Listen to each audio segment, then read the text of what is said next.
Yeah, thanks everybody. It's time for the meeting to start. So we've got the Ordinary Council meeting today, being the 18th of August at Hopetoun Community Resources. So yeah, welcome to Hopetoun building, and we will declare the meeting open at 6 o'clock. I would like to acknowledge the traditional owners of the land on which we meet and pay respects to elders past, present and emerging. Now, record of attendance, apologies and approved leave of absence. Present we have myself, Councillor Rachel Gibson, Councillor Robert Miliseski, Councillor Bill Auburn, Councillor Helen Burton, Councillor Jeff Fife, and Councillor Benno Sutherland has joined us online. Benno, can you just declare that you're in a confidential space where you are, please? Absolutely, yep. Thank you. In the room also we have officers, CEO Nicole O'Neill, we have Paul Spencer, our Director of Infrastructure Services, we have Rod McGrath, who's our Acting Director, Corporate and Community Services, and we have Michelle Groblin, who's our EA. And we have no apologies, and leave of absence we have Councillor Sue Layton. Response to previous public questions taken on notice is nil. And point 4, public question time. So in accordance with section 5.24 of the Local Government Act 1995, a 15-minute public question time is made available to allow members of the public the opportunity of questioning council on matters that concerns them. So would anyone in the public gallery like to ask a question? No, I don't have one. I'll sit through and see what you do wrong and then we'll ask. Okay. Good on you. Thank you. Okay. Welcome. Point 5, declarations of interest. CEO, do we have any of those, please? Yes, through the chair. I have one declaration of interest from Benjamin Sutherland, and it's in relation to agenda item 12.3.2. Councillor Sutherland has declared impartiality pursuant to Regulation 11 of the Local Government Rules of Conduct Regulation 2007. And the nature of the interest is that he owns a trucking company and he has carted lime from the subject property. Okay. Thank you for that. Then item 6, applications for leave of absence. I don't believe there's any of those. No. And then we'll go on to item 7, a confirmation of minutes from previous meeting. 7.1, ordinary council meeting on the 21st of July 2026, and the officer recommendation is that the minutes and associated attachments of the ordinary council meeting held on the 21st of July 2026 be confirmed as a true and correct record. Do we have a mover for that, please? Councillor Bill Auburn. Seconder. Councillor Miliseski. All in favour? No, I'll take those as a yes. All in favour, 6-0. He's lost his voice. Benno, you're on mute. Oh, sorry, I was just trying to find the button. Yep. Yep, you're happy with that? Yep. Okay, item 7.2, special council meeting minutes of the 28th of July. The officer recommendation is that the minutes and associated attachments of the special council meeting held on the 3rd of August 2026 be confirmed as a true and correct record. Well, it's not on the 3rd of August, that was the 28th of July. So we need to make an amendment to that. Okay, is that correct? Does it say wrong? Yeah. When? 28th of July. Is Yeah, it correct on the there? header next to 7.2, it's correct where it says Yeah. minutes, Just a but then typo. Okay, got the you. recommendation. Okay, so, 28th of July. and it does say it in yours. It does. Okay, I'll just read that again. The officer recommendation is that the minutes and associated attachments of the special council meeting held on the 28th of July 2026 be confirmed as a true and correct record. Do we have a mover for that, please? Councillor Auburn.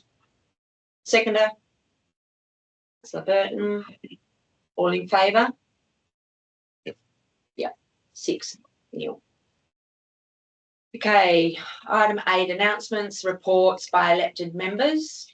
8.1 is for myself. The only addition I'll just make onto that is today I also did an interview at Mungala with ABC, Tara Delandergraft, just regarding the Shire's position on the schoolhouse out there, the grow house. Yep. So that's the only addition I've got. So we'll go to 8.2, Benno Sutherland. You're gonna, I think you mentioned you'll say them next. Yeah, well, it might be too hectic to just announce it all tonight, so I'll just do it for the next meeting if that's okay with everyone.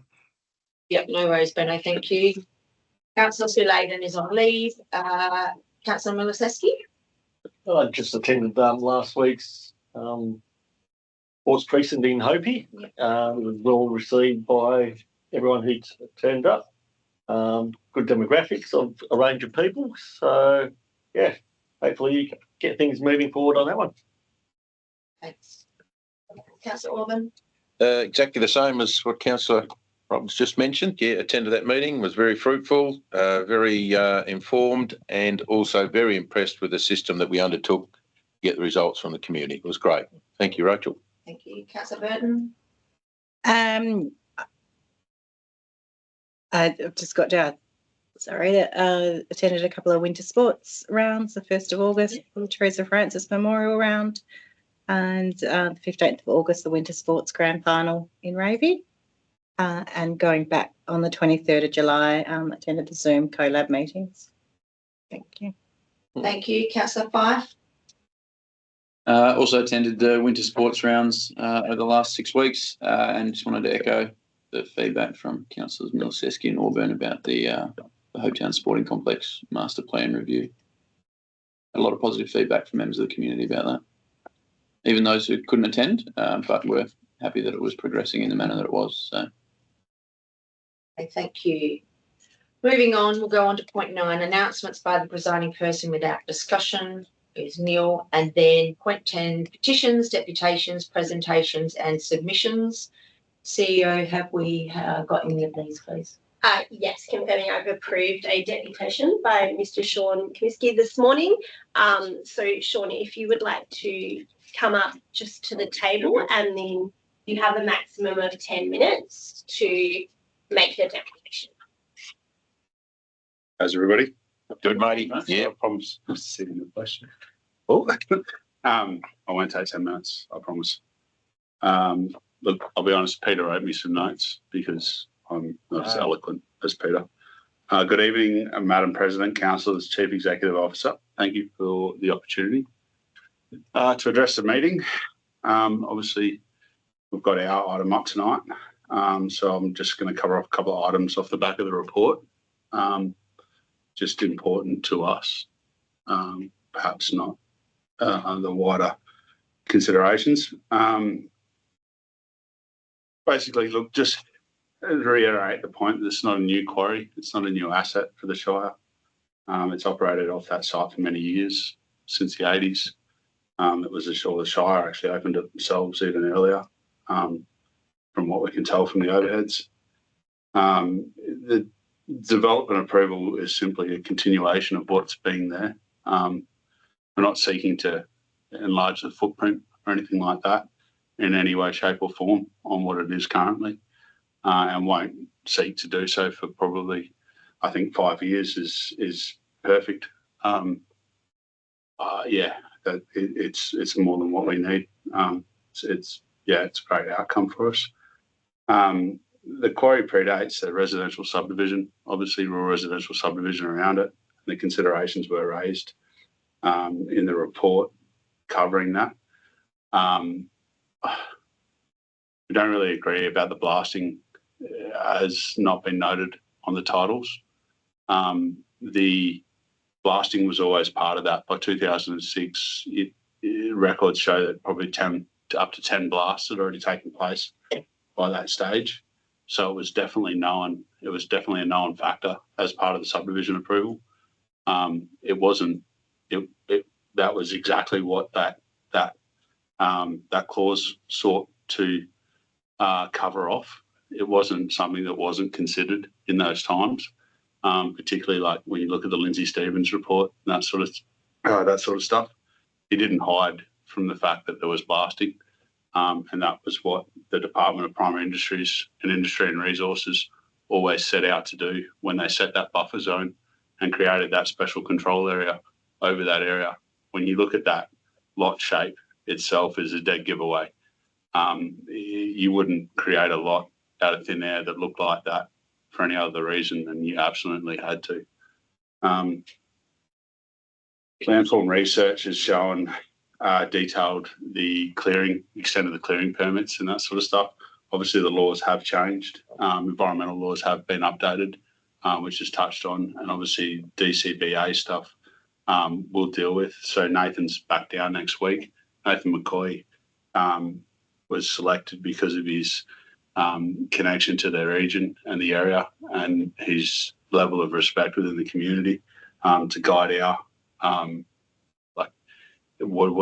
everything that we did on site is basically going to be under Nathan's watchful eye, including the remediation and that sort of stuff. And that's why I picked Nathan, because he knows exactly what he's doing, and he's the closest thing I could find to an expert in that regard. So basically anything that he says to us goes, and I don't think we'll have a problem then from that aspect. Pretty much everything else is pretty covered off. The technical advice from the Department of Mines and Petroleum about the blasting and the actual technical notes, the blast management plan, I think that's great. Like that's fine. There's nothing in there that is particularly onerous or anything like that. That's basically exactly what we expect to do as an operator.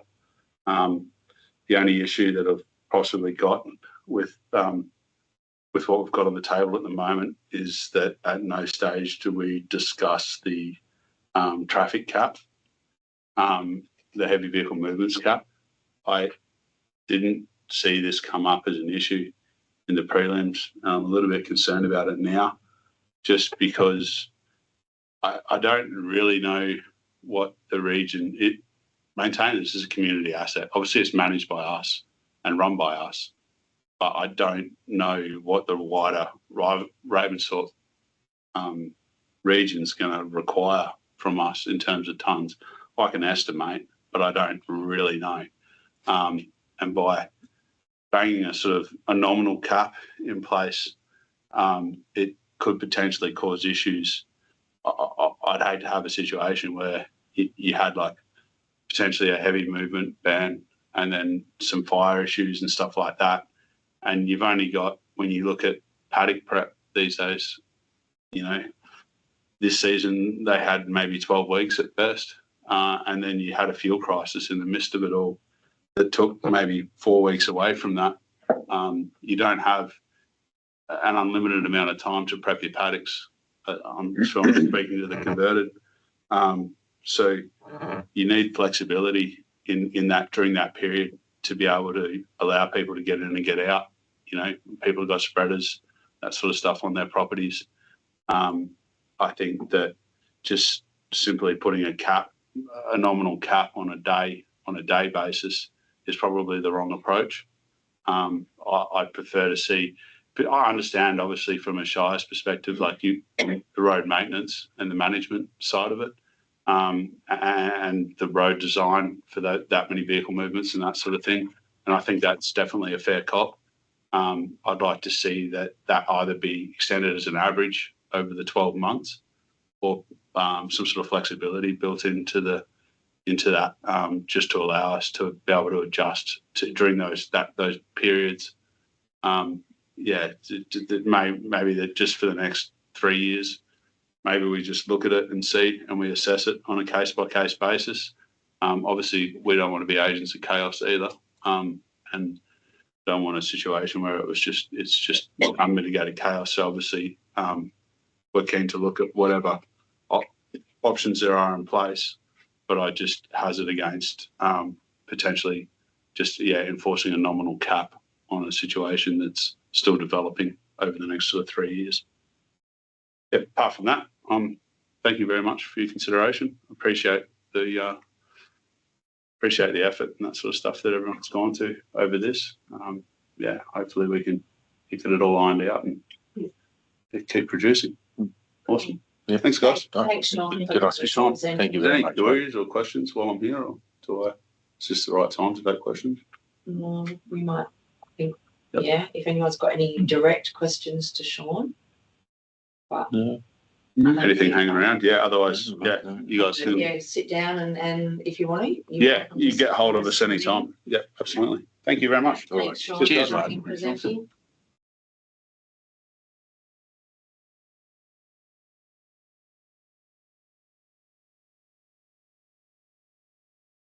On to point 11, which is reports to council, is nil. Then we'll move on to item 12, which is reports of officers. So we have 12.1.1 disability access and inclusion plan.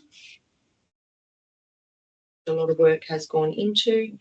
So the officer recommendation is that council A endorses the draft Shire Ravensthorpe Disability Access and Inclusion Plan 2026 to 2031 as attached for the purpose of public advertising and community consultation.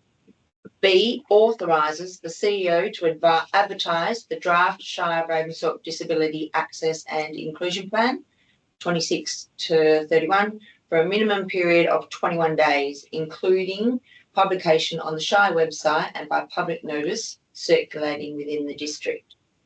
C requests that the CEO officer make the draft plan available to alternative formats upon request and undertake targeted consultation with people with disability, families, carers, service providers, community organisations, local businesses, contractors, staff and other relevant stakeholders. And D notes that submissions received during the public advertising period will be reviewed and considered before the draft plan is presented back to council for final adoption. And E notes that implementation of the final Disability Access and Inclusion Plan 2026 to 2031 will be subject to annual budget consideration, operational capacity, asset management planning and available external funding opportunities. So do we have a mover for that, please? Councillor Orban, seconder? Yes. Councillor Five, all in favour? I can't see you little. Yes, 6-0, all in favour, thank you, carried. Thanks to the staff too. A lot of work, a heap of work. Thank you. It's very comprehensive. Working together, so that's great. Item 12.1.2, integrity framework. The officer recommendation here is that council 1 adopts the Shire Ravensthorpe integrity framework as per attachment 1. 2 authorises the CEO officer to make minor administrative and legislative reference amendments prior to publication, including updates required, provided those amendments do not materially alter the intent of the framework.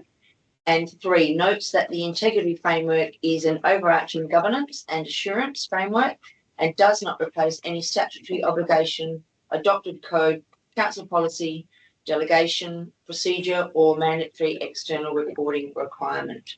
Do we have a move for that, please? Yeah, I'll move it. Benno, Councillor Sutherland, and I'll second that. All in favour? Yep. 6-0 carried.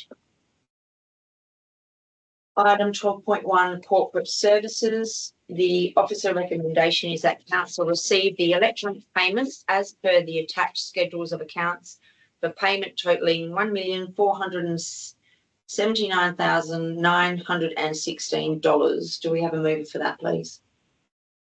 Councillor Burton, seconder. Yeah. Orban, all in favour? Yep, 6-0 carried. You. 12.2.2 monthly financial report, July 2026. Officer recommendation is that council receive the July 2026 monthly financial reports as presented. Do we have a move for that, please? I'll do that. Councillor Gibson, seconder. Yep. Councillor Five, all in favour? Yep, 6-0 carried. Thank you. 12.2.3 fees and charges, the 2026 to 2027 revised. Officer recommendation is that council 1 adopt the updated 2026-2027 schedule of fees and charges as presented. Do we have a move for that, please? Councillor Burton, seconder. Yep, Councillor Gibson. All in favour? 6-0 carried. Thank you. 12.3 regulatory services. 12.3.1 is 8 Forest Way, Hopetoun. The officer recommendation here is that council approve development application P26-12 for a proposed oversized outbuilding shed at 8 Forest Way, Hopetoun, incorporating a variation to the maximum outbuilding wall height and ridge height under local policy planning 3. The wall height 3.5 metres proposed, 2.4 metres standard at the proposed 0.5 metre setback, ridge height 4.09 metre proposed, 3.9 metre standard, and a variation to the minimum boundary setback under the residential design codes of WA, 0.5 metre proposed, 1 metre standard to the side and rear boundaries, subject to the following conditions, points 1 to 5, and the following advice notes, which is 0.1 to 4. Do we have a move for that, please? Councillor Miloseski and Councillor Auburn second. All in favour? 6-0 carried. 12.3.2, lot 49, Leschenalter Drive, Hopetoun.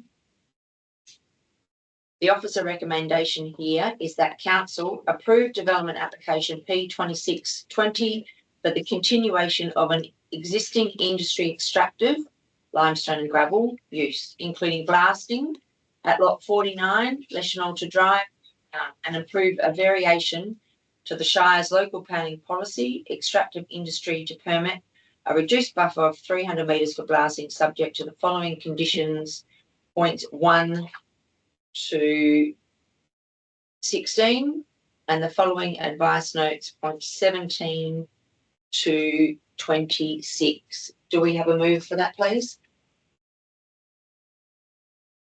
Councillor Sutherland, seconder. That will be Councillor Miloseski. And Benno, did you want to say something about that? This is the bit where I amend the motion, yes? Correct, yes. Go ahead. So amend the condition number 1. This approval relates to the continuation of existing extractive industry operation within the application area shown on attachment 1, site plan, physical features and application area planning enterprises 23rd of December 2005 only, does not authorise any extraction or any other activity. The subject of this approval outside that area, any expansion of the operational area. Heavy vehicle movements associated with the operation shall not exceed 60 laden movements a day. And also add point 17. The operator shall undertake traffic impact assessment by August 2027, including consideration of the impact those movements will have on the Shire roads and any maintenance or upgrades required to be undertaken by the mine operator. Amendment, and also in the amendment, the advice notes to renumber following the new conditions. Okay, thank you, Councillor Sutherland, and you are the mover. Oh, yes. I'll second the Oh, motion. sorry. Yeah, I'll second the amendment. Councillor Miloseski has already seconded. Oh, okay, yes. sorry. That will be confirming Councillor Miloseski accepts. Yeah, I was just going to say, Councillor Sutherland moved the first motion and the amendment. So now Councillor Miloseski accepts the amended motion. Yep, and proceed. So then we'll go on now to all in favour of the amended motion. Yes. Okay, so that's 6-0 carried. Okay. Yep. 12.4 is infrastructure services.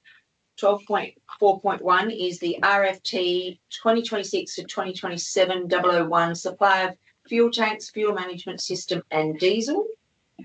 And the officer recommendation there is that council, 1, endorses the officer recommendation that WA Fuel Supplies Proprietary Limited be nominated as the preferred supplier, and point 2, endorse the CEO to finalise negotiations with the preferred supplier that are consistent with the request for tender 2026-2027-001, subject to any variations of a minor nature, and sign a suitable contract. Do we have a mover for that? Please, Councillor Fife. Seconded, Councillor Auburn. All in favour of that one? 6-0 carried. Okay, point 13, members, motions on which previous notices have been given is nil. 14, business of an urgent nature introduced by decision of meeting is nil.